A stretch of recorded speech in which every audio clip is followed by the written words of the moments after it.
then new video. Scroll down and import the video you want to work with. You scroll down and import the video you want to work with. Let's work. Now here's the video I'm working with. What you do is you duplicate the video, you duplicate it. The second duplicate, the video you duplicated, you look for overlay and overlay it. Drag it so that it aligns with the other video like this. You see now it's in alignment. The first video on top, click on it, then search for filter.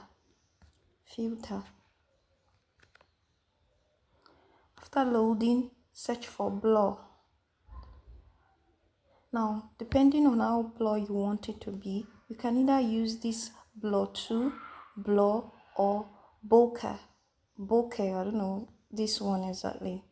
You use that one. I'm going to use that one, depending on how blurred you want your video to be. So good. That's good. That's for that. If you want it, you can increase this or leave it at the recommended. So that's that for that. We leave it. Then you come to the second video. You search for remove background. You see custom remove. Use auto remover.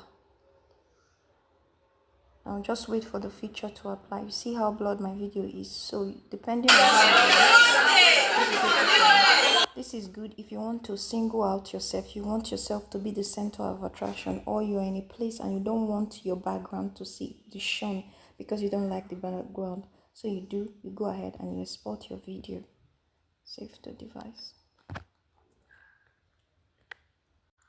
Thanks for watching. For more edits like this, simple edits on how to use your CapCut and other editing app, make sure to subscribe and also drop a comment.